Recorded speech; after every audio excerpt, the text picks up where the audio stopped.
Before we start the video, please hit the like button and subscribe to the channel. Thank you. And now, let's go. Story 1. I wasn't the only one who returned from those woods. I told the police what I saw. I did my best, but they called it trauma. They didn't believe me then, and they definitely wouldn't believe me now.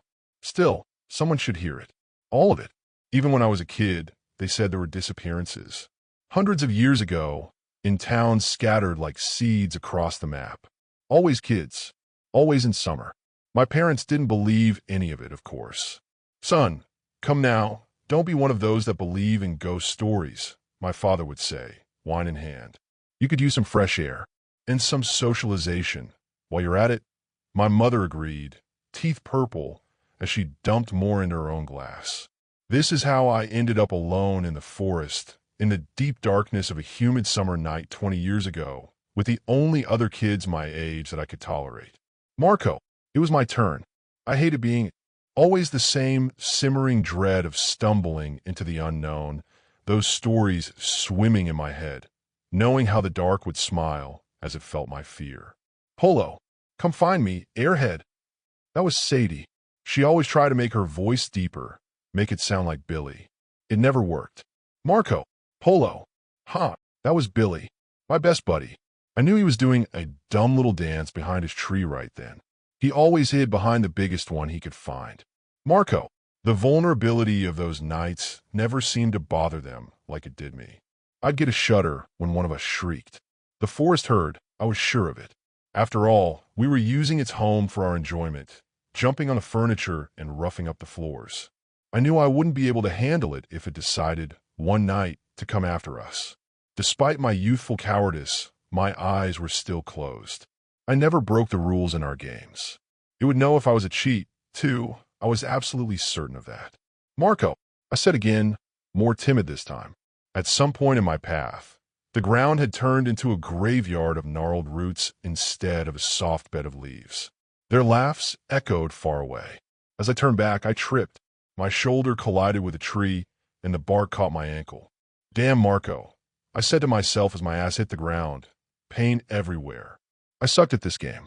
I sat there, eyes still closed, allowing the forest to play all of its sounds for me in the darkness, the creaking and the rustling and the whining. I just had my heavy breathing, humid sweat, and fresh bruises. Hello. That's what I heard in my left ear. Clear as day. I'm sure if Billy and Sadie were standing there watching me, they would have seen my eyes open wider than the moon as I jumped out of my skin. I couldn't see properly yet, but I saw a dark shape there. She was crouched on the ground, right next to where I had sat. Dirty, so dirty, I couldn't see her face in the barely there moonlight. It was a little girl, but it wasn't Sadie. This one had short hair, matted and twisted, like the roots under my feet. H.I. Was that re-GHD? I just stared back at her, mind blank from the shock. I said it re-GHD? She asked again. She spoke in a high whisper that broke up in the middle of her words, like some kind of hiccup. Said what right? I said, my voice not sounding like my own, like I was trying to speak in the middle of a nightmare. Hello. I heard. They were saying it. Friday ends? Those other voices than my friends. How long have you been out here? Do you live in our neighborhood? I just wanted to peel. She still sat there, looking up at me, wide eyes peeking through the mud and soil that covered the entirety of her. One pupil was bright blue. The other was dark brown, and only one arm hung from her side. Why are you so dirty? She looked puzzled at that and shuffled back behind the tree, her hand grabbing the bark and head peeking out. What do you mean? I'm dear Rudy. Are your parents close by? She stood up, legs unfurling themselves into a length I did not expect, both skinnier than a gust of wind. I was hiding. She made the slightest tilt of her head toward somewhere behind me in the distance. Oh, you live in the Bishopsgate neighborhood? I know some kids from my school that live there. No, I live here, she said, uncertain, her foot stomping ever so softly to emphasize the point. Something about the gesture made me at ease. Here, as in the forest? Can you show me? She looked at me for a moment, then shook her head no. I don't want my mother to find me. I ran an eye. I paused, then lowered my voice, in case anything was listening. Did she do something to you? Another look. She stepped behind the tree again. She doesn't want me to PLI. She wants me to learn to take on my AON. So she and I can Javi. What does she want you to take? You, she said. You and Friday ends. Bring you back, so I can have brothers in SIS. She looked toward the direction I came from. A tear ran down her cheek, washing away some of the dirt in its wake. But I can't do ID. You were having too much fun to SD op. I was watching. A stick fell and cracked. Her head whipped around. She was missing a chunk of it, on the back, the same side of her missing arm. A dark hole of nothing was there instead. It gave me a moment to consider if I should run. It felt like I should at first. I was the sole believer, after all. Fear threatened to shut me down right then and make me surrender like I had always expected it would. But something about her made me stay. Would she be mad if you didn't come back? I asked. Oh yes. You don't want to make her Mahdi. Then she uses her long arms to grab Yo-Yo. She stepped out from the tree. I felt cold as she came within a couple feet of me. I can't see her face then. She doesn't have one when she's Mahdi, she said, in a murmur I could barely hear. Come with me and my friends, I said. It felt like we were running out of time. We can help you. If they don't believe you, I'll help explain. 'Cause I believe you. Her eyes didn't blink as they looked right into mine. But I saw a flicker of movement in the dirt near her chin. It might have been the beginning of a smile. Wait here, she finally said. She's sleeping. I'll get my things and come BACK. Okay. Wait, what's your name? I asked as she walked off into the darkness, her footsteps silent. She didn't look back. I sat with my knees in my arms for hours, staring down the spot in the trees where she disappeared, hoping for her to come running through with her belongings, whatever they would be. The description of her mother repeated in my mind, scaring me more each time around, the long limbs and absence of a face taking shape in my head. I saw her body in the shadows that danced around the trees, taunting me. But I stayed with the fear and waited along with it. She never came back. After a few hours I got up, the bark of my ankle reminding me that the night was no dream. My limbs ached, but I didn't feel tired. Just hollow. That's when I heard the scream. It wasn't Sadie or Billy. It was mine. I didn't realize it at first. Just felt the sound tear out of me as something moved behind the trees, fast and raw. I ran. I didn't think. I didn't look. I just ran until the roots clawed at me, until my throat burned, until the shadows twisted sideways and something long and jointless was gaining ground. Behind me, I could hear it. Not footsteps, not breathing. Just the sound of something being dragged through dirt and leaves. Something tall enough to move without breaking branches. I glanced back once, and I wish I hadn't. It was faceless, not masked, absent. A smooth plane where a face should be. Arms like branches stretching too far from a narrow frame. It didn't run. It reached. And just before I crossed the edge of the trees, I felt something clamp around my ankle. Cold. Dry. It yanked. My knee hit the dirt hard, but my momentum carried me forward. I twisted around in time enough to see it recoil away from the flashing lights at the top of the hill. And then it was gone. The lights came from a row of police cars around Billy's house. I half collapsed onto the sidewalk in front of them, vaguely aware of a swarm of people yelling my name. Officers, reporters, neighbors I didn't recognize. I don't remember what they asked. I didn't have answers, anyway. Sadie sat on the curb nearby, wrapped in a blanket, her face pale and wet. She didn't look at me, just whispered something into her hands. There were 4 bleeding slashes across my calf, spaced too far apart for human fingers. The paramedics didn't know what to say to that. They never found Billy. Not really. Just a scrap of his shirt tangled in the roots. The last time Sadie saw him, he was ducking behind a tree to scare me. He never came back out. She said she heard me screaming in the woods, but the sound disappeared, cut off as soon as it started. She wanted to follow but couldn't move. I still think of the Polo girl when the humidity sets in deep in the summer, all these years later. The way she tried to smile and couldn't quite get there. And I wonder if she got in trouble for letting me go. Or worse, if she finally did what she was made for. I don't know. I just hope, wherever she is, she got to play. Story 2. I can't believe I'm writing this down, let alone online, but no one else believes me. I'll start by saying I only moved into this apartment a week ago, and I never thought in a million years something this outlandish would happen. But here we are. It's just a simple two-bedroom apartment in Tucson, Arizona. Music and flashing lights blare from underneath my pantry door at night, and only when I'm alone. My brother stayed with me the first night, and nothing weird happened. It wasn't until he left that this all started. At first, I thought it was the intense summer heat causing me to hallucinate, but that's not the case since I have physical evidence now. It's a candy bar. Nothing special. Just a king-size Snickers like the kind those wealthy neighborhoods would hand out during Halloween as a kid. I always begged my parents to take me to those houses, and I always left with my pillowcase nearly tugging me down to the pavement. I would later use that same surplus of king-size candies to barter with other classmates at school who had the best lunches. I was in no hurry to eat this candy bar. It sat on my kitchen table, unopened as I mulled over all the ways I could be making this up. It was a prize from a game show in my pantry, at least I think so. Maybe it was the move, maybe I was overworked, or maybe it was something I ate. I've been on a consistent diet of fast food, takeout, and microwavables for over a week now until I was able to unpack my cookware and go grocery shopping. So, perhaps I bought this without thinking, and the entire experience last night of my pantry leading to a bright, colorful game show was just a GMO sludge-induced dream. I would have happily continued to believe that until the music started again and the glowing lights peeked from just underneath the pantry door. I tried to ignore it and finish unpacking a box of books when I heard a muffled, feminine voice call out to me from beyond the door. "Aaron, your fate calls out as you are the next contestant on Risk or Reward." An invisible audience cried out the name of the game show, but last night there was no audience. I entered through the pantry door into a black box theater where there were empty seats behind me. Massive letters hung above a red and gold podium, spelling the name of the show in round, incandescent bulbs. Behind the podium stood a tall, slender, and angelic-looking woman dressed in a dazzling, green-sequined pantsuit that glinted under the stage lights.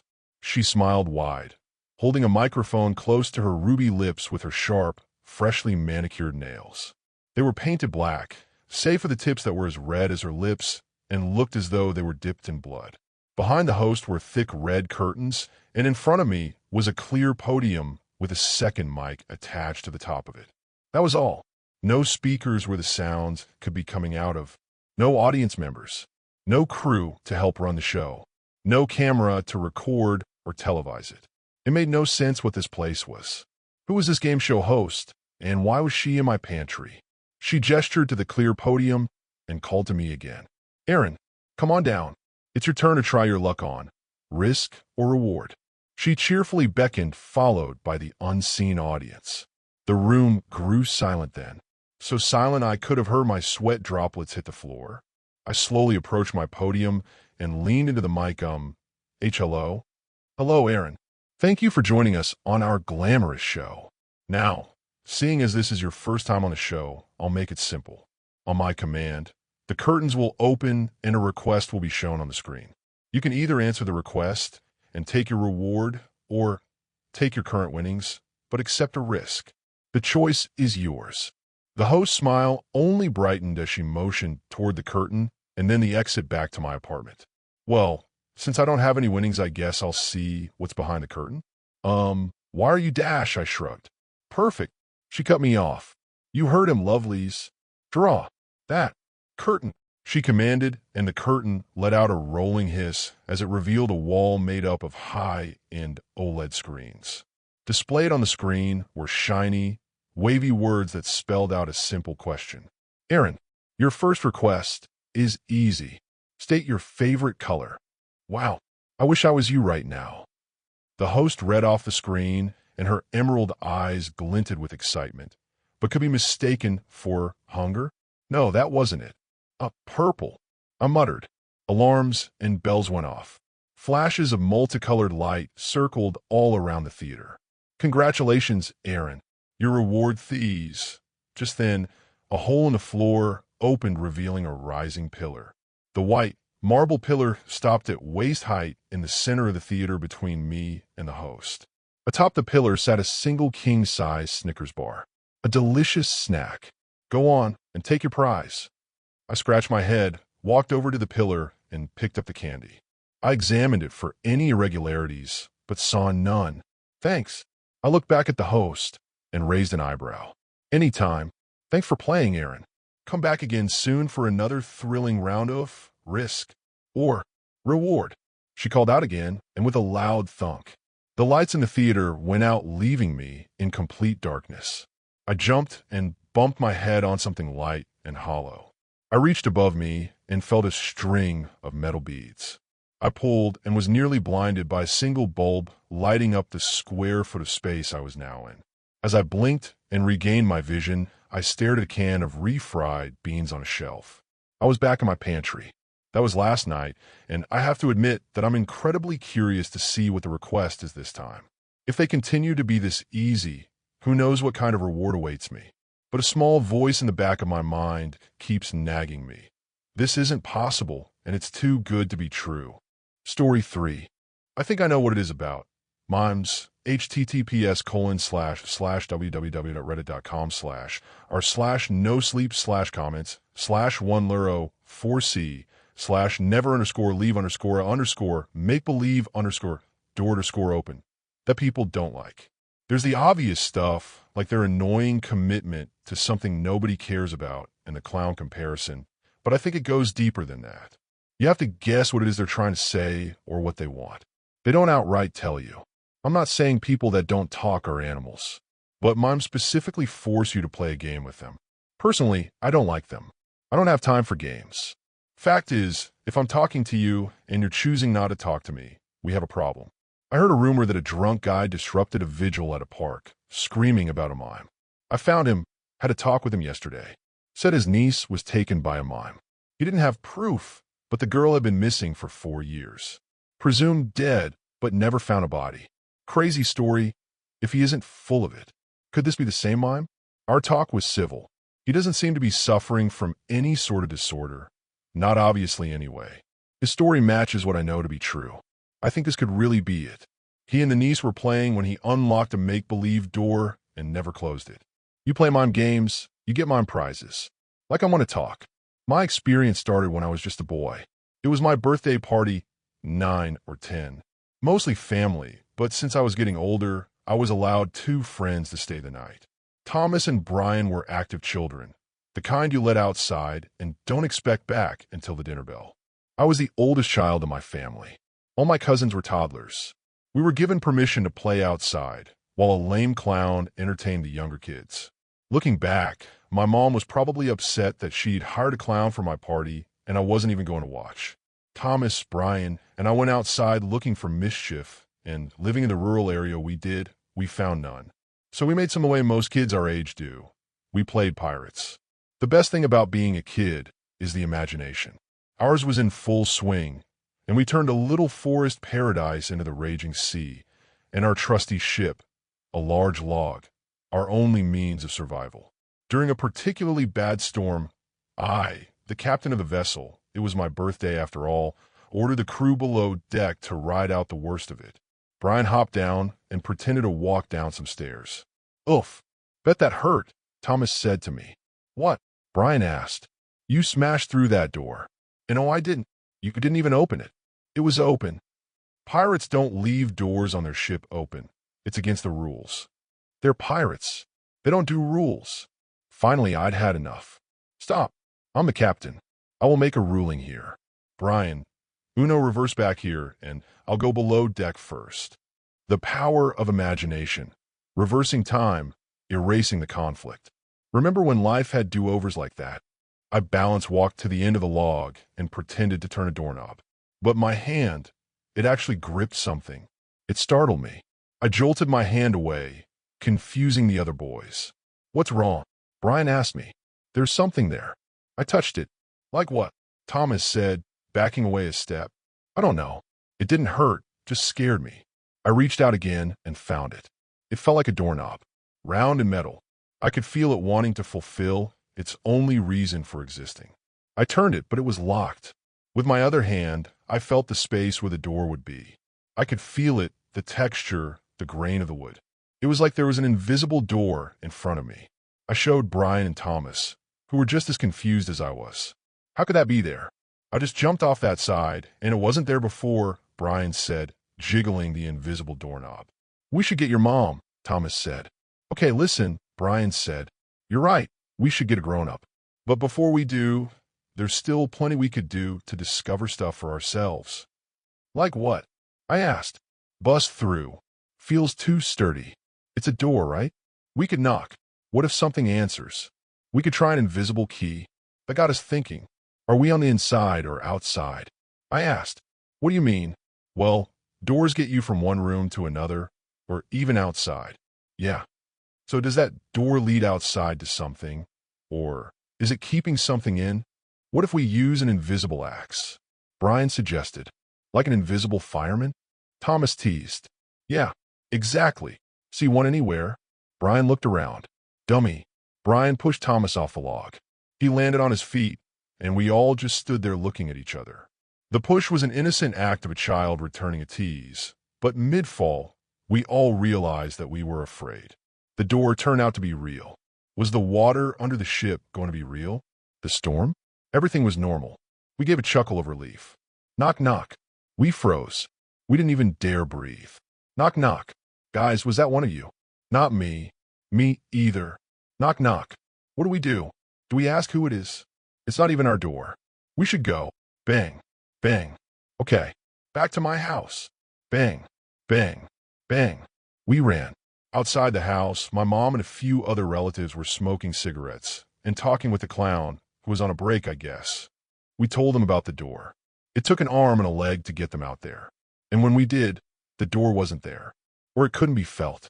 My mom was not pleased that we drag her and a half-dozen adults through the woods to an old log just to show them a game we were playing. Oh, it's no big deal. It's the big guy's birthday, after all, the clown said. Well, consider this little adventure my last present then. Now how about getting back to the ones I wrapped? Yeah, sound great, Mom. I lied. I love presents, but I was rattled. So were my friends. We knew it wasn't a game. We knew the door was there. I didn't know why they couldn't feel it. I know now. It's because they didn't believe. Belief is what holds the world together, I think. If Brian would have physically looked for that axe, I bet he would have found it. Things are because you believe they are. As soon as that link is severed, it takes something special to get it back. That's why he only goes after kids. They aren't all dried out of belief. They have so much, they play with it. That's what he wants. I think he eats it. On our way back, the clown kept going on about how a family went missing near here about 10 years ago. Come on, don't tell them that, my mother said to the clown. We live here. It's basically our backyard. It's safe. And she looked at us, smiling, reassuring. That night, as we lay in bed, none of us could sleep. Do you think it was the family that was knocking? You think they've been in there for 10 years? How could they survive?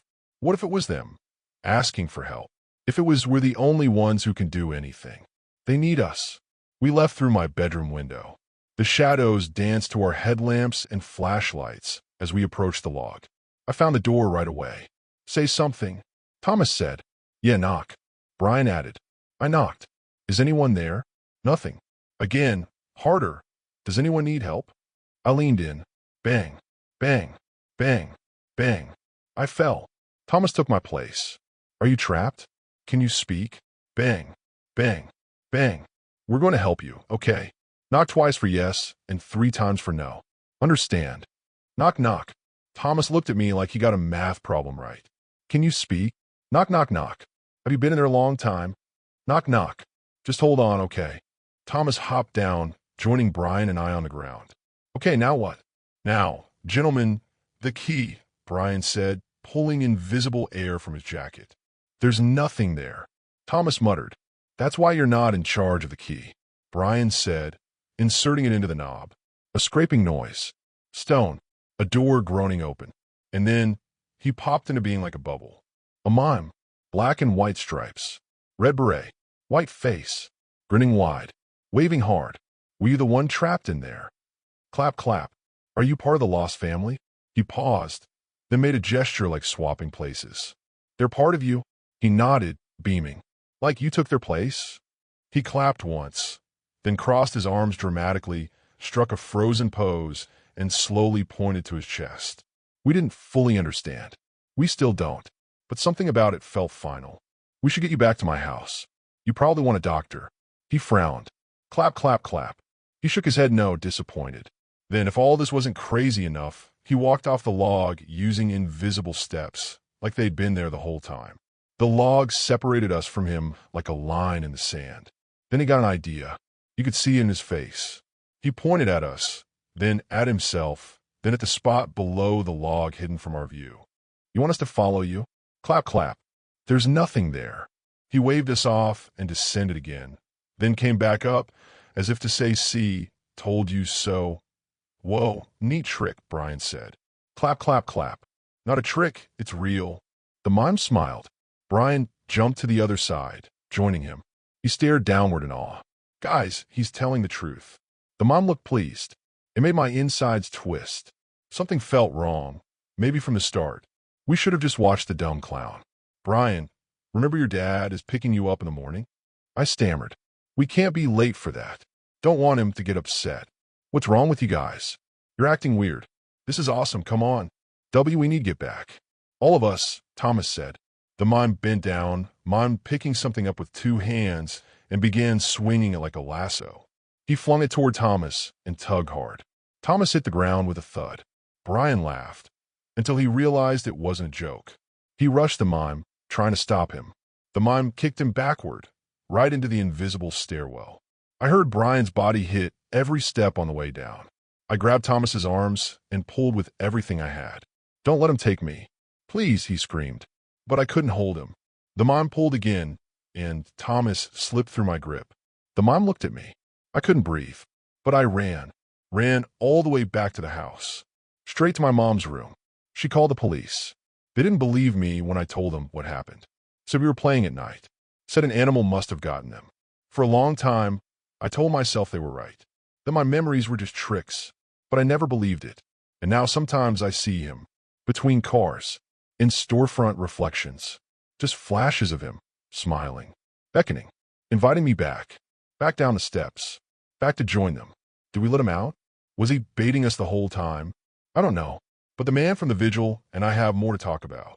Story 4. I got a package from Sister that came from Japan, and I'm fairly certain I'm being haunted by some sort of ghost. I never believed in the paranormal before, but seeing something has been happening since it arrived at my apartment. My sister sent me a vintage Japanese geisha doll as a souvenir on her vacation trip. Don't get me wrong, I don't collect dolls, nor do I collect old things. My sister knows that I'm not a huge fan of dolls in any shape or form. I'm terrified of life-size baby dolls, thanks to a certain B-horror movie with a possessed doll. Let me be frank, I try to get rid of that weird vintage Japanese geisha doll with a passion of hatred. My sister loves pranking me. In her words, I'm too easy, which doesn't give me much confidence. My sister travels a lot, mostly because she works for the airlines, and whenever she lands in another country, she sends me weird objects she comes across. And although she's currently on vacation in Japan, this is the first thing I've received from her in the last 3 weeks. The only reason why I think this doll is haunted is because of the fucking weird things that has been happening, including trying to get rid of the damn thing. My name is Remy. I'm 27 years old, and I don't have some fancy degree, just a high school diploma, and I work at a gas station on an overnight shift. I'm not some special case person, just ordinary. 3 weeks ago, my sister went on vacation to Japan. She sent me a package with a vintage Japanese geisha doll that is from a rural village that I can't even spell or pronounce the name of. Anyone else who loves dolls or vintage things would drool over something like this. Unfortunately, I am neither of those. My grandparents used to own a vintage store with creepy objects that my grandma used to tell stories of haunted objects, and since then I have had an aversion to vintage things. Whether those tales were true or not, as a kid, it stuck on me like super glue. And dolls, I don't really have to explain. One B-horror movie with possessed dolls is all the explanation I can give. And since I had gotten to that doll, weird things started to happen to me, and I can't quite explain them logically. I'll start with the first day I received the doll, when I saw the familiar brown package with my name and address, and sender was my sister's name. I knew I was going to have to shove it out of the hallway closet after opening it. As I said, my sister sends me creepy souvenirs from places she's been.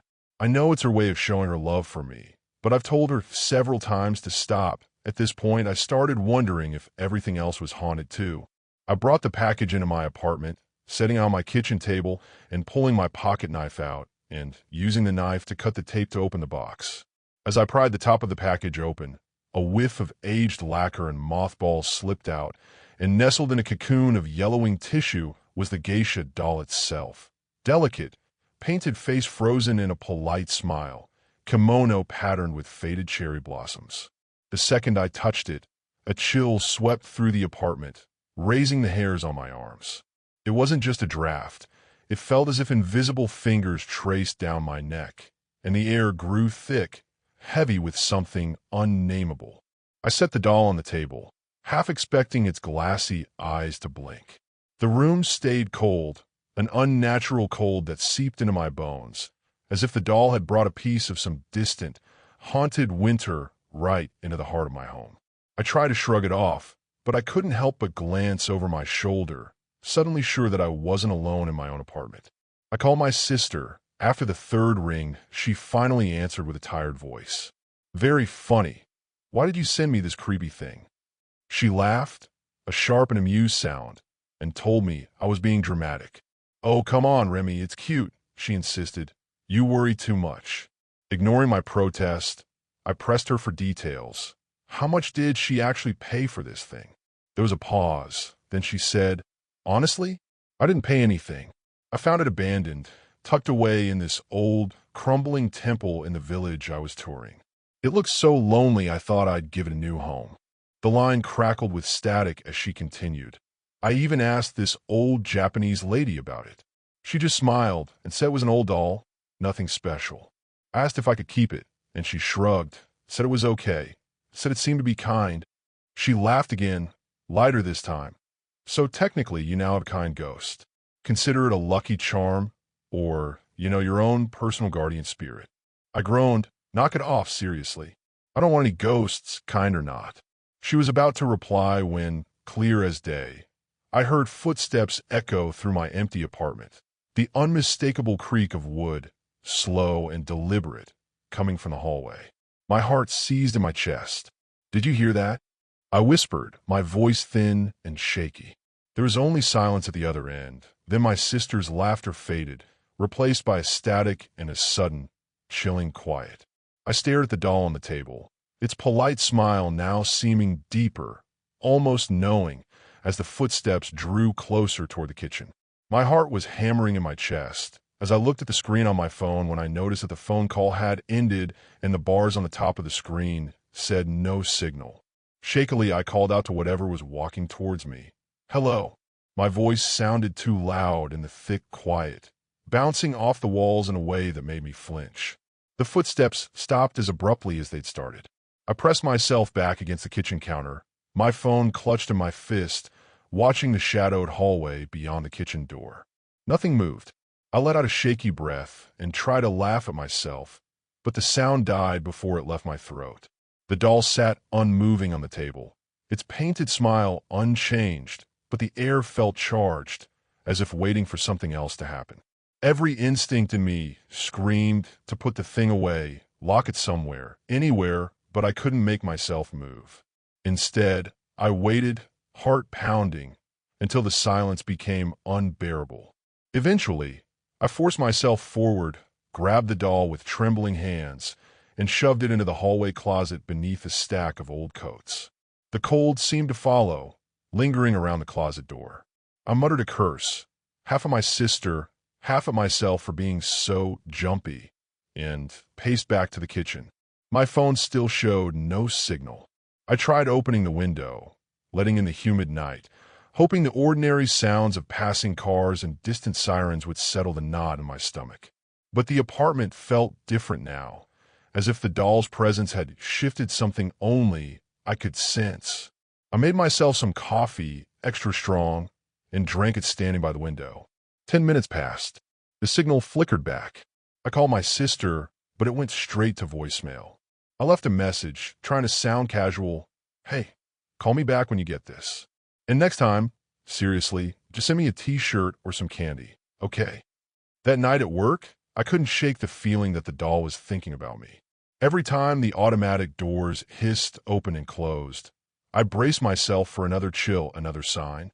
And when I finally dragged myself home in the bleary light of morning and had my keys in my hand and froze when I could faintly hear the TV in my apartment on, I ran through my memory if I had the TV on before I left, but I kept coming back to that I didn't. I got into my apartment, and there, as plain as day, my TV was on, some drama show flickering beneath the hum of the early morning light. But what made my breath freeze and my blood turn to ice was the sight of the geisha doll, no longer hidden in the closet, but standing upright on the coffee table, perfectly centered, its painted gaze fixed on the screen. For a long, impossible second, I could do nothing but stare. Then, all the fear and tension I'd been swallowing since the night before erupted at once. And I'll admit it now, I screamed. Not a cool, movie hero yell, not a dignified gasp, but a full-throated childhood terror shriek that echoed against the walls. My hand shook so badly I nearly dropped my keys. The absurdity of the doll, the TV, the stillness, made me doubt everything. Was I losing it? Was this some elaborate prank? I edged forward, every step deliberate, my heart pounding so loud I could barely hear the TV. The doll's face was unchanged, but now, with the blue-white light of the screen flickering over its features, it seemed more alive, more attentive, as if it was enjoying the story as much as any guest might. I lunged for the remote and turned the TV off, half expecting the doll to move, to protest. But it stayed perfectly still. I swallowed, my breath ragged. "Okay," I muttered, voice trembling, very funny. But the silence that followed was empty and absolute. The screen of my TV flicked back on. I used the remote to turn it off, but again it turned back on, and once again I turned it off. Suddenly, I felt a force that yanked the remote out of my hand to the floor, and the TV flicked back on. I threw my hands up, trembling at what was happening. Okay. I went to my room and locked the door. Not like that would save me from whatever this was. Another time, a week later on Wednesday, my debit card was charged with $200. That is to say, someone had hacked into my account and bought an entire merch from some drama show that I've never heard of. I was on the phone with customer service for 2 hours to dispute the charges, but then found out there was another exact charge with the exact merch. And when I got home, that geisha doll still on the coffee table with its painted gaze and smile still on the TV on, and when my eye caught a scene that was playing, it hit me.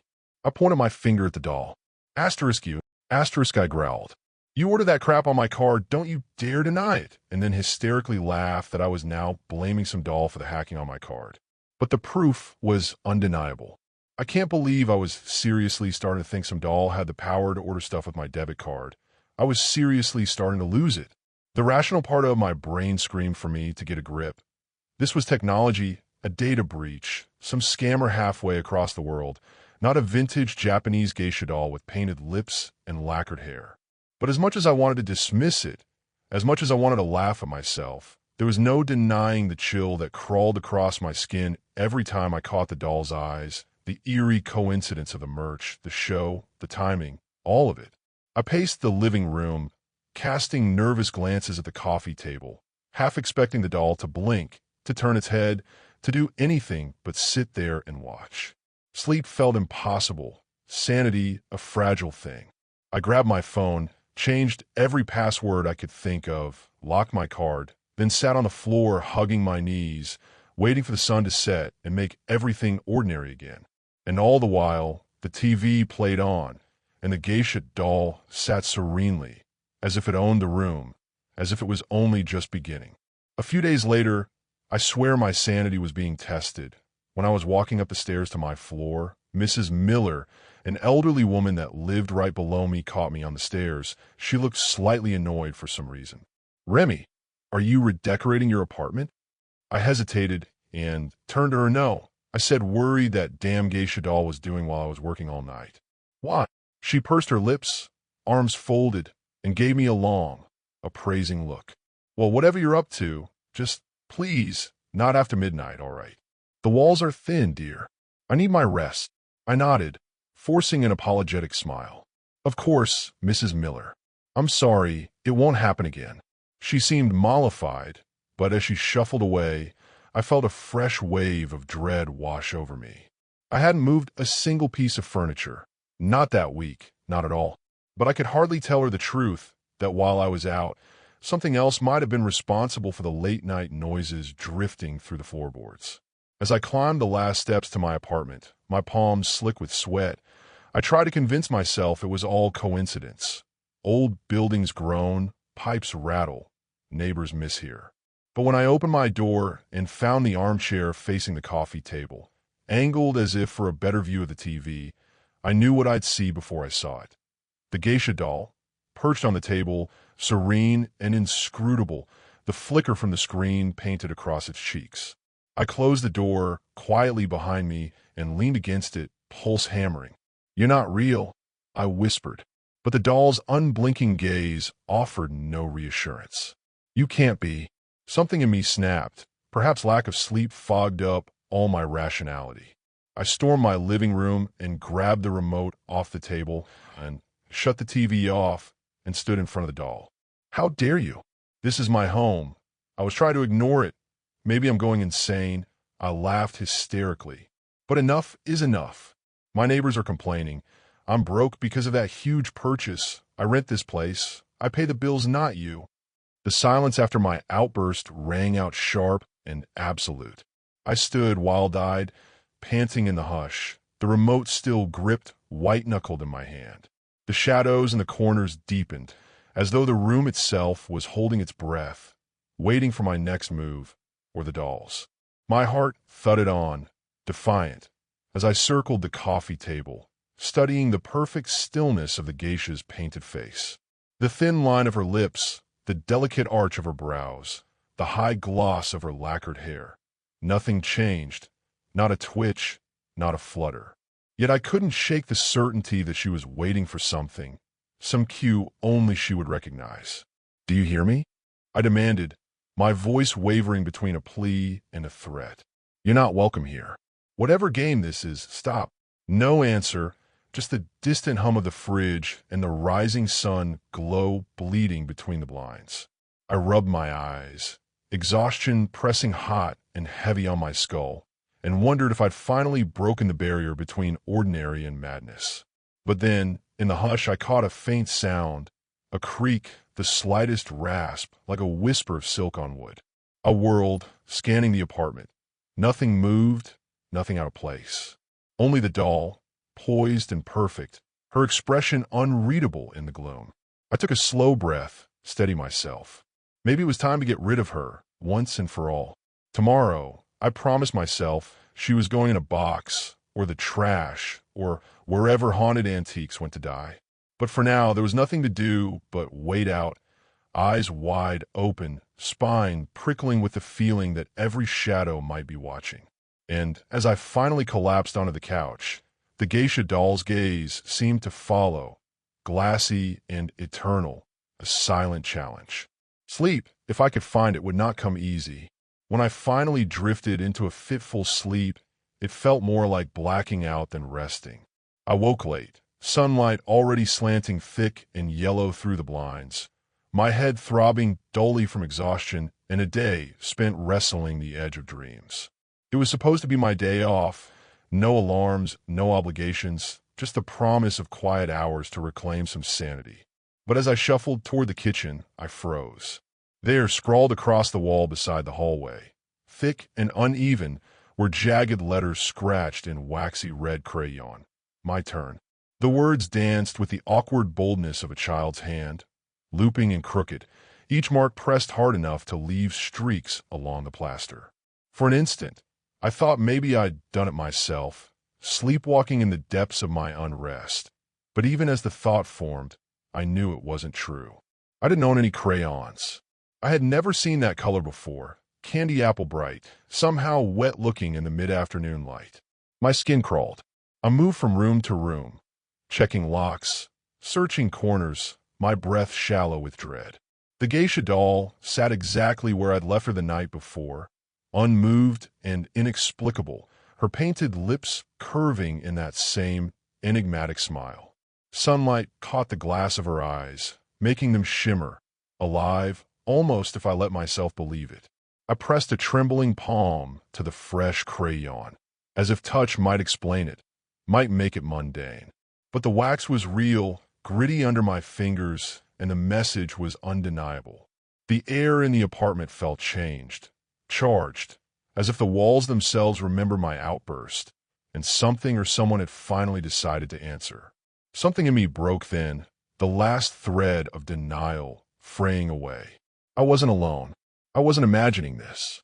I was being haunted, and whatever haunted me was no longer content with watching TV. My day off stretched before me, thick with the promise of terror, the childish scrawl burning into my sight. I tried to rehearse explanations, reasons, steps I could take, call someone, leave, destroy the doll, but all of it felt thin and useless against the reality of that message. My turn. The apartment hummed with silence. I waited, uncertain, afraid to blink, afraid to look away from the wall, afraid most of all to see what the geisha would do next. Story 5. I took a day off to clear my head. I was admitted to hospital a day before due to fainting. After blood results came back normal, the doctor said it's purely psychological. I tried arguing, but the doctor insisted that I was most likely overworked and that I needed rest. Deep down, I knew he was right. Since my company's merger, most of the paperwork fell on me, and I felt as if I was trying to be at two places at once. He prescribed some of the blood pressure medication, but more importantly, he suggested I should take a vacation somewhere in nature and far away from people. As soon as I came home, I turned on the computer and looked up places near me. I loved hiking as a teenager, so I found a small town nearby with a wonderful mountain trail. Most of the comments were 5 stars. However, some of the negative ones caught my attention. People claiming they had a weird feeling of not being alone on the trail, a constant feeling of being watched. I knew that feeling very well. Our brains tend to be overly paranoid when it comes to being alone in the middle of woods, so I brushed the comments off. Not my first rodeo. I dug out my old boots, favorite green shirt, hiking pants, and a backpack, and drove almost 3 hours to reach the town that very afternoon. I arrived somewhere in the afternoon, around 2 p.m., checking into a local motel. The place was small, but beautiful, placed at the foot of the mountain, dense evergreen forest rising above the calm lake, with a naked mountaintop that must have had a magnificent view as a prize for the long hike.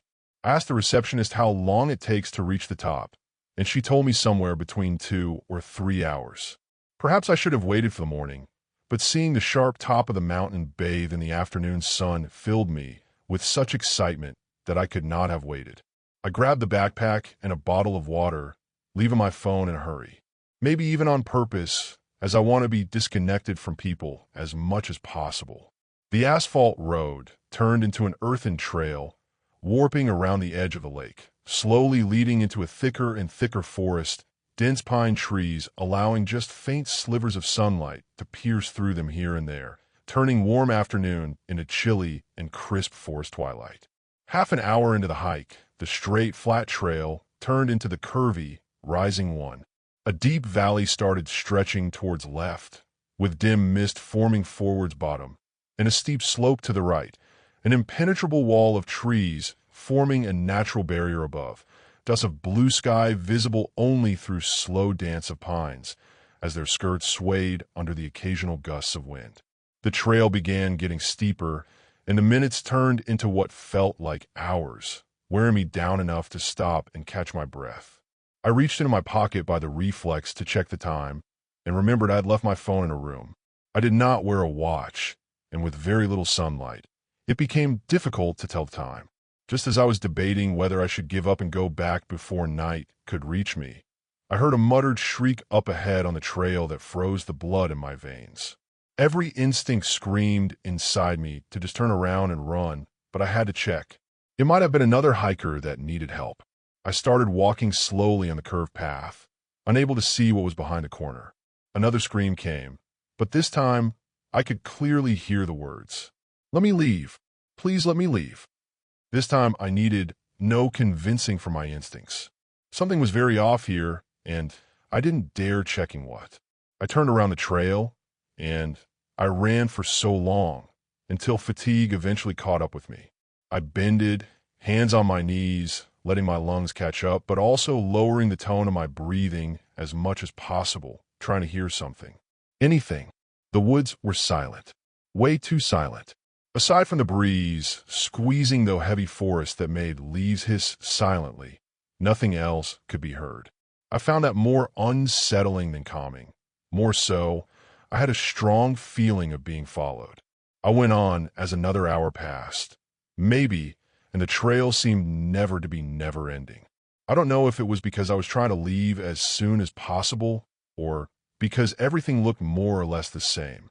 I passed the corner of the trail in a hurry, my shirt caught on the thorns of the bush growing by the trail. A piece of my favorite green shirt was left hanging on the bush, but I did not care. I just kept walking, passing another corner several meters in front, this time a bit more carefully, not to scrape another bush. Adrenaline rush and fear from the scream must have distorted my sense of time. I looked up, the sunlight pierced trees in the same manner, which meant it was still the day. It did not feel like it should have been a day. By my objective feeling, so much time has passed that, by now, it should have been the night. I brushed off the feeling, continuing down a descending, curved road, not waiting to check if someone or something was really following me. I had to stop again soon, as muscles in my legs were burning from the long walk, and a new type of fear started to creep on me. Have I been lost? I have been walking back for so long, way longer than it took me to get upwards, right to the place where I heard the scream. No matter, that must mean that it should take no more than an hour, and I will finally be out of this forsaken place. I kept walking and walking. For what seemed another hour, my anxiety and fear growing bigger with each step that I thought about leaving the trail and heading straight down over the curved slope. I immediately pushed the thought back. That is how most of the hikers get lost, by leaving the trail. So I started running. I just want to be back in my motel bed and out of this gloomy forest. I ran and I ran, left and right, through the ceaseless curved path. As I cut the corner, I felt sharp pain on my torso, and I stopped with a yelp. A bush scratched my exposed side, and what I saw made me run cold sweat. On the bush that scratched me, there was something, a piece of fabric, green fabric like the one I had ripped from my shirt earlier. In agony of realization, before I could contain myself, a scream left my mouth. Asterisk, let me leave. Please let me leave. Asterisk. Story 6. There are moments in life that we can call pivotal.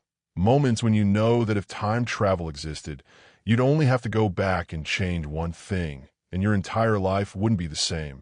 You'd have married someone else, moved to a different country, or maybe you wouldn't be alive at all. The first such moment in my life began when I was 12 years old. A school teacher named Miss Jacobs bullied me relentlessly. I was an odd child, I guess, perhaps a bit autistic, but she knew how to show me up in class, make me cry in front of everyone else, and seemed to relish the fact that I was the only one she did this to in a class of 30 pupils. This, of course, meant everyone else had permission to taunt me as they saw fit. One day, I was up in my treehouse. I lived not far from the school. The usual gang decided their usual taunting, and there was climbing up the ladder and throwing rotten vegetables at me.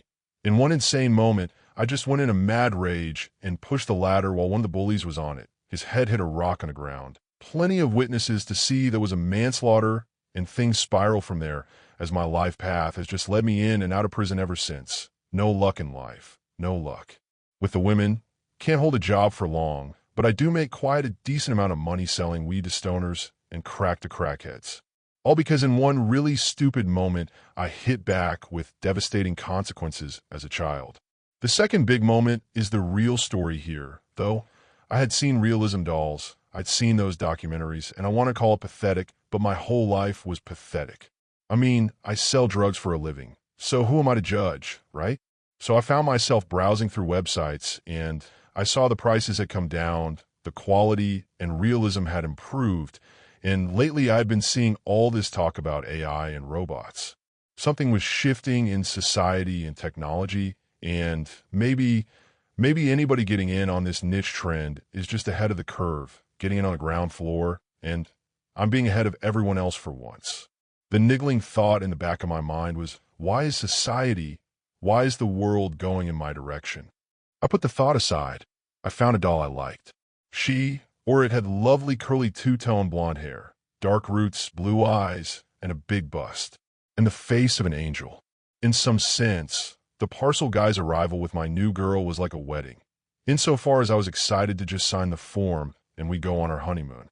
I know it's a trope that a dealer shouldn't get high on their own supply, but I recently got a decent size package of the most potent mushrooms I could get. My philosophy has always been to sell quality, not quantity.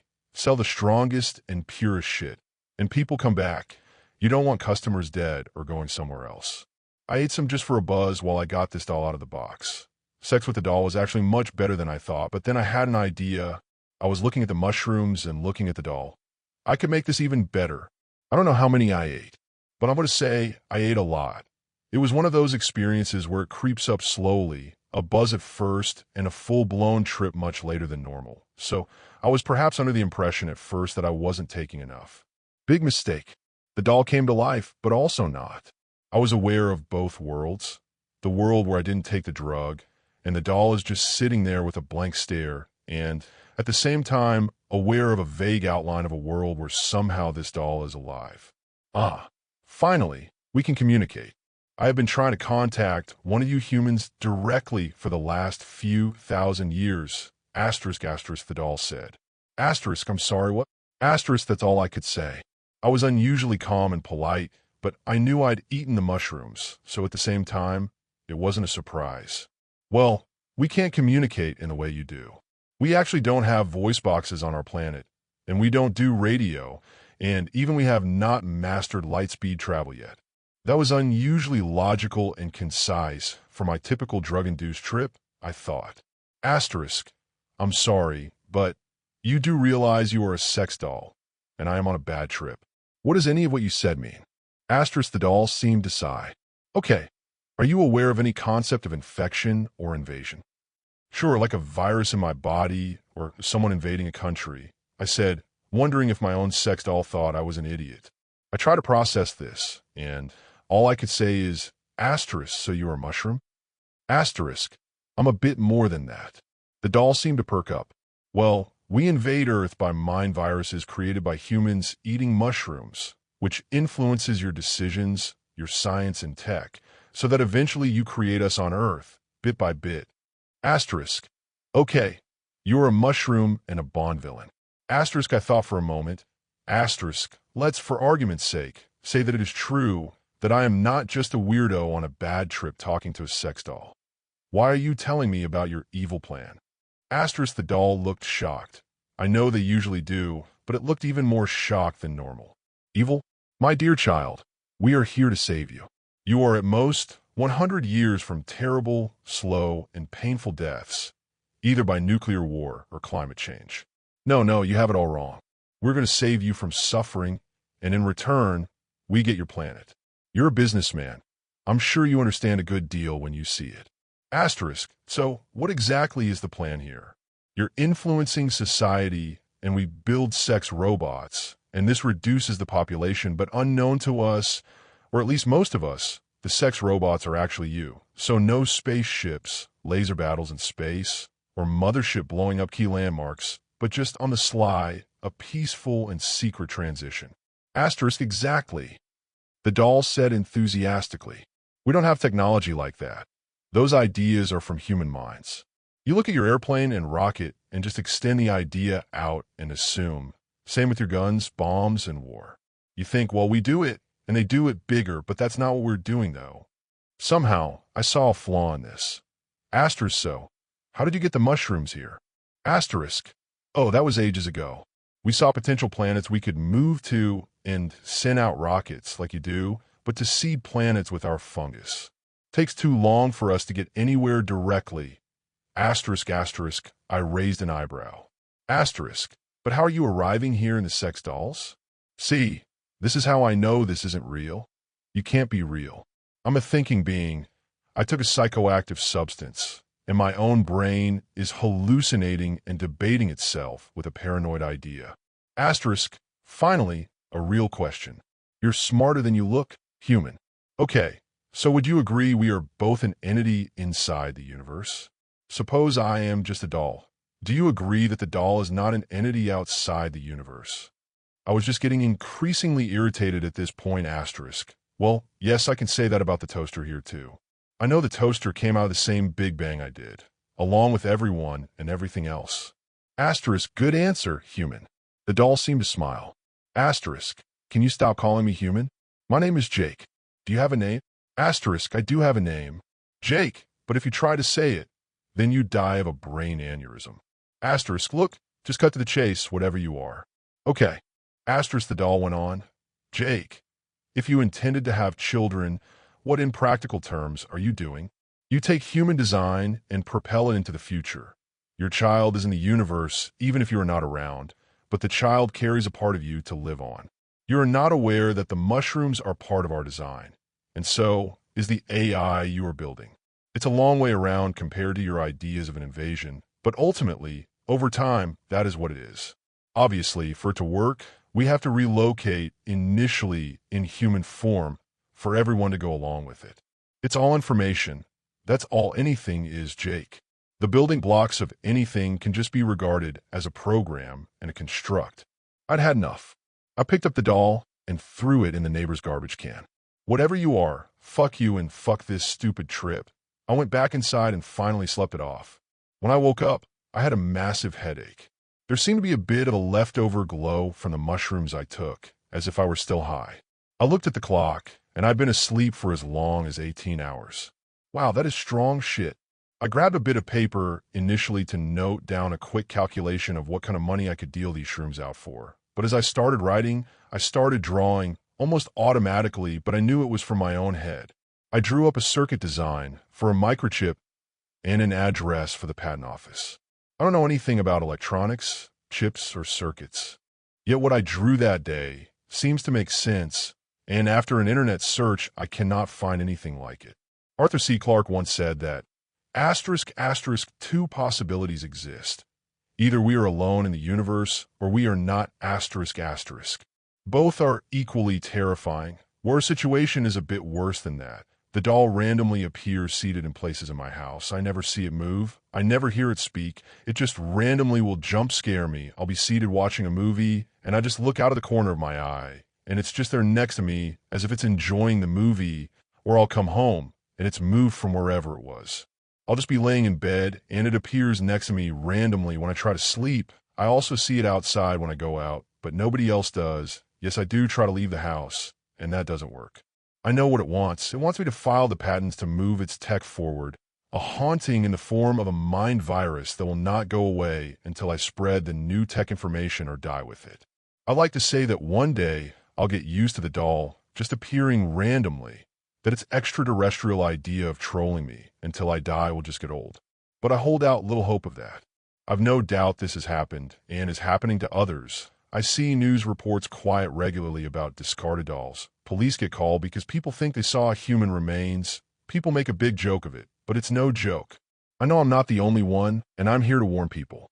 We spent so long looking up to the sky for the visitors and regarding them as having tech like we have that we never realized they're already here. The invasion is well underway. That's it for today's creepy Reddit tales. Before we go, I just want to say a quick thanks to all of you for watching, liking, and sticking around. You guys keep this channel going, and I'll be back soon with more stories that'll make your skin crawl. Drop a comment if you've got your own spooky tale to share, and I'll see you in the next one.